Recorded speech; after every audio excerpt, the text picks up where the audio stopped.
Welcome back to Analysis, where we're concentrating on events in the Central African Republic. The humanitarian situation in the country is dire, with thousands killed and 1 million people displaced both within the country and to neighbouring countries. Médecins Sans Frontières recently suspended most of its operations for a week in the wake of an attack on a clinic it operates in the northern town of Bogila on April the 26th, which killed 16 people.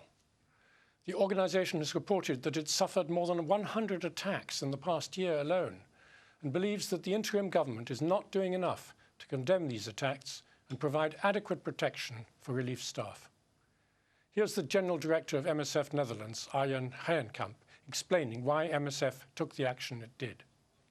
After the massacre that happened in Bogila 1 week ago, MSF has decided to suspend its activity because this attack is an attack not only on the workers of MSF but on the community of Bogila.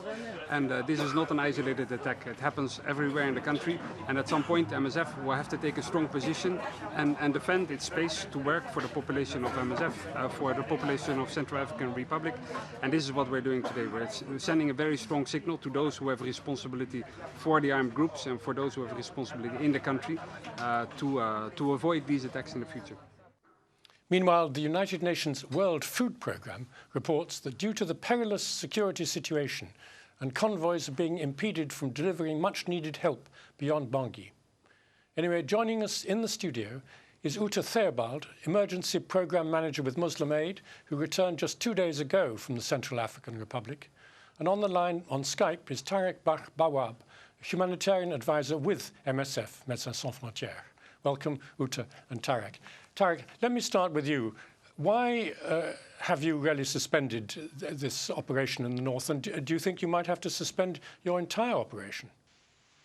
Well, we hope we won't have to, but I mean, what is clear is that the level of the attack we suffered, the violence that those communities that have been neglected in the north and in the northwest of the country has severe consequences on our ability to operate in hospitals which are not considered anymore as sanctified grounds by any of the armed actors in the area.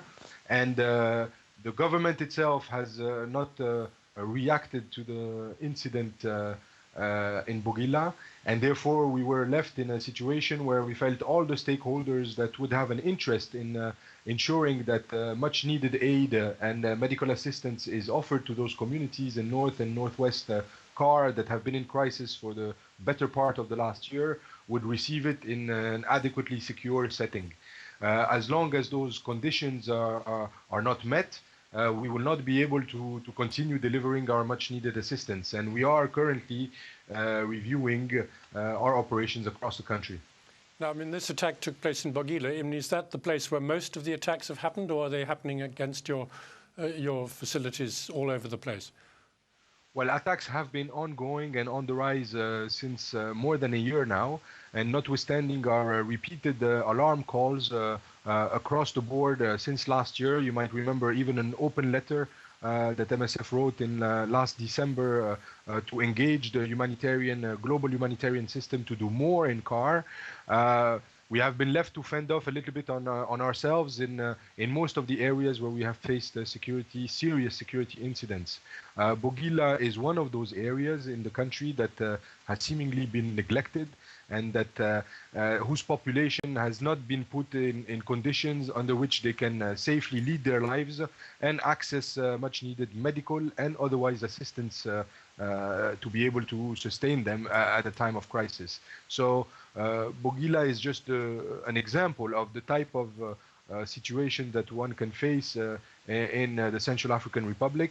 It is not the only isolated and neglected area that suffers through continued violence since last year, but it is definitely one of the most affected ones, and one area in which we have suffered a tragedy that we could not let go without reaction.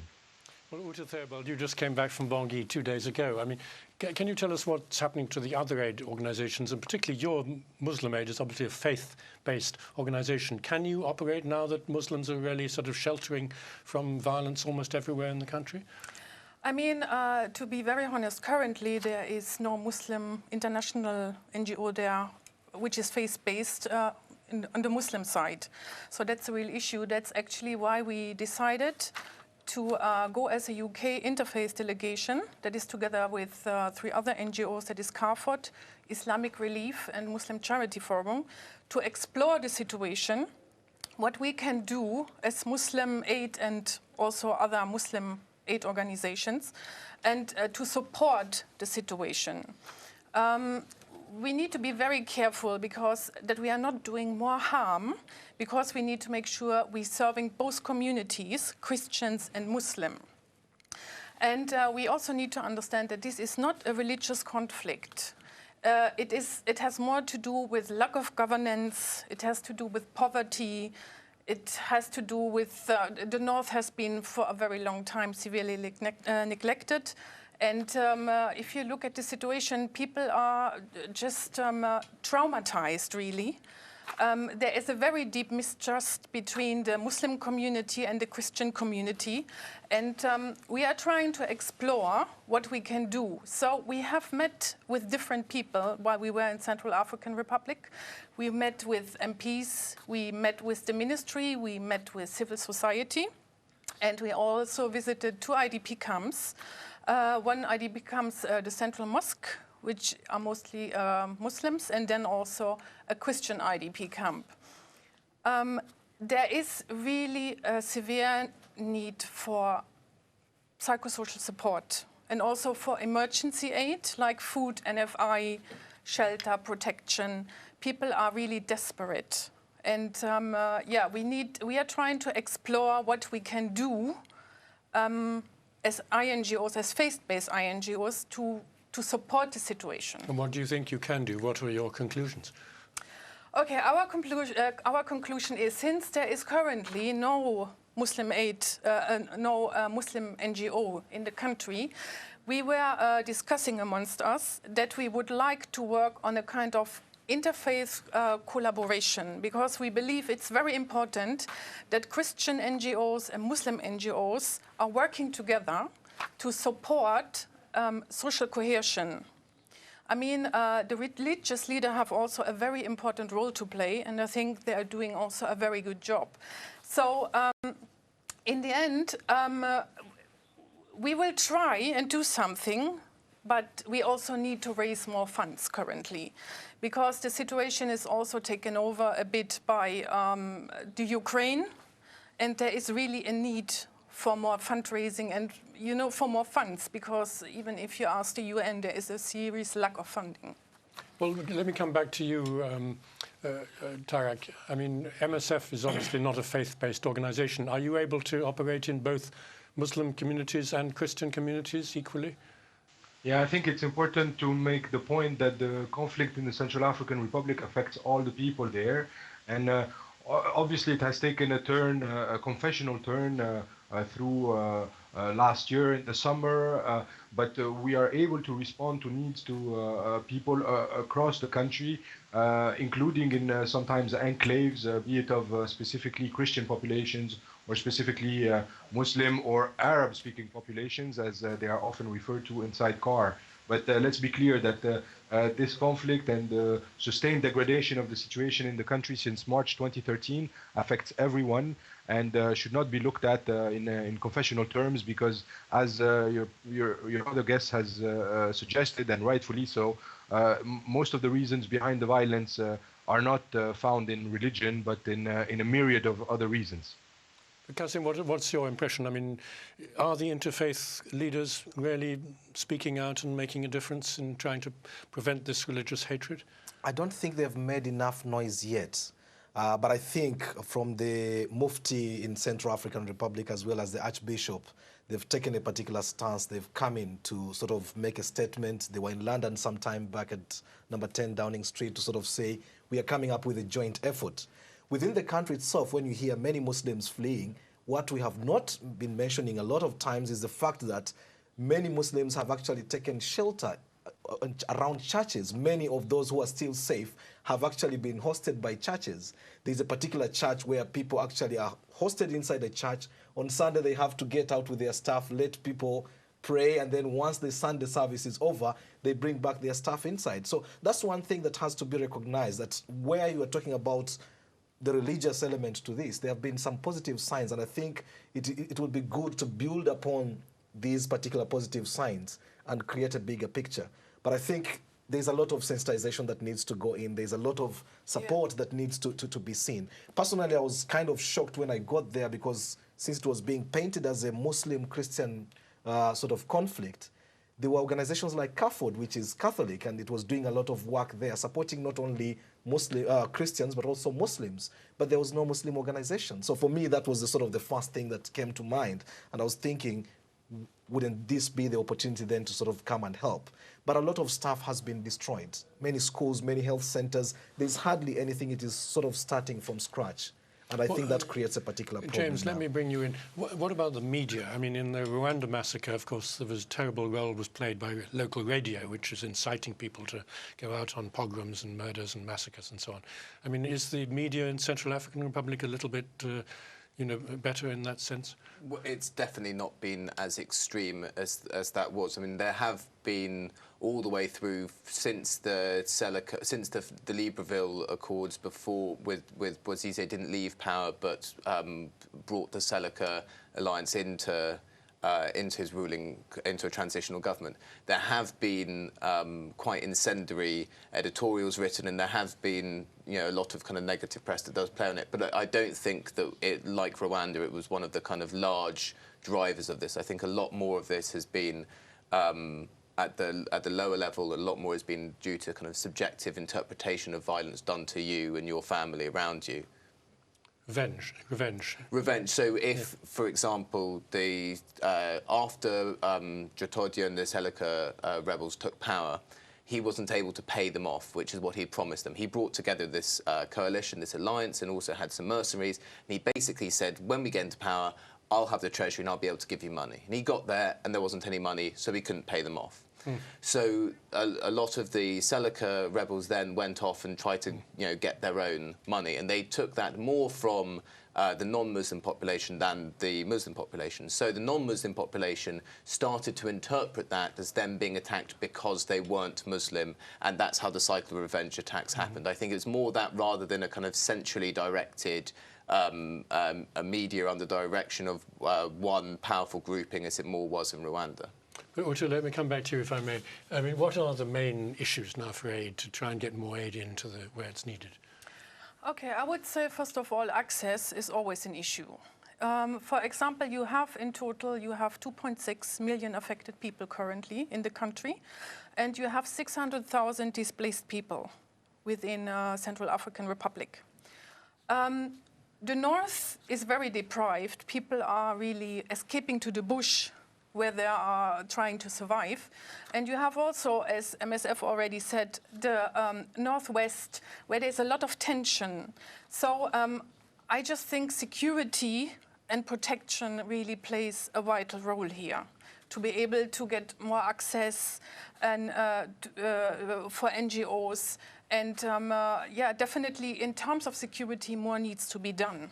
And access, does that mean security on the roads, to be able to get convoys of aid up to these areas without them being stopped or attacked or looted? Yeah, it would mean access, because in terms of road, because the infrastructure is in Central African Republic is pretty poor in some areas.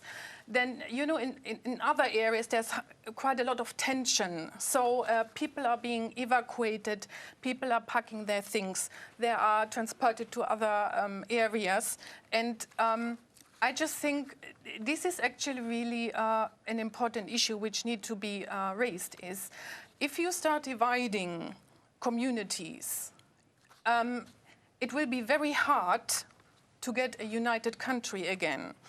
Because, before it was that there were a lot of interfaith marriages, and Muslim and Christians used to interact with each other, and we need to build social cohesion again, so that this can happen again.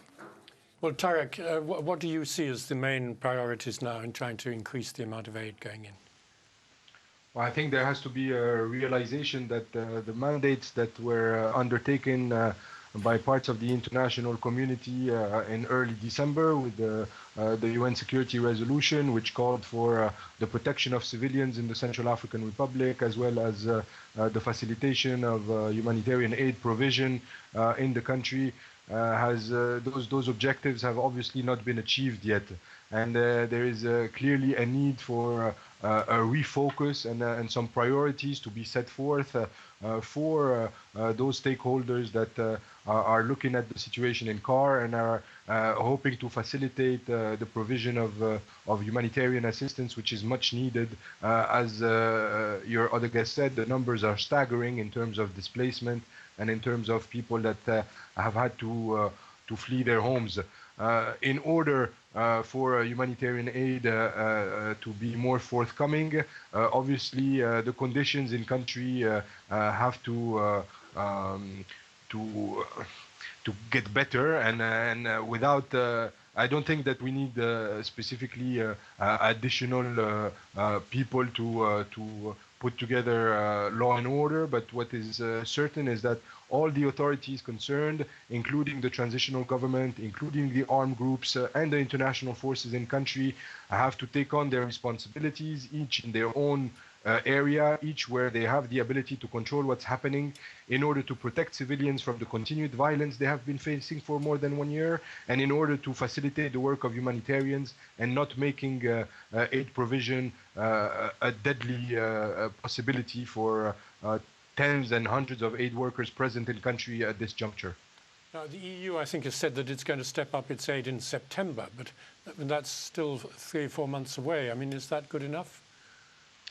I think, those processes, we don't have expertise about how those processes could be accelerated or how fast those type of interventions can be set up.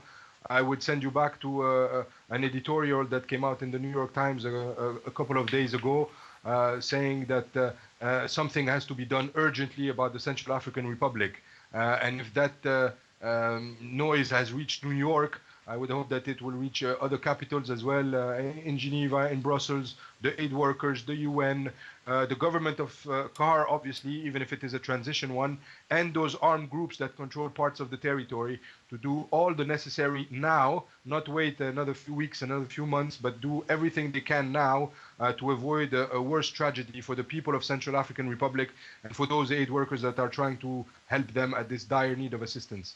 Well, Kasim, I mean, what's your evaluation? Could much more be done by the international community? I mean, why isn't the issue much more in the headlines? One editorial in the New York Times isn't good enough. I think they did touch it a little bit. It's about competing needs. CAR is competing with other conflicts now. Ukraine, of course, is, for the West especially, is taking a lot of the attention. But we have another spiraling crisis in South Sudan, which is just a very new state that is causing a lot of concern. There was already a big UN mission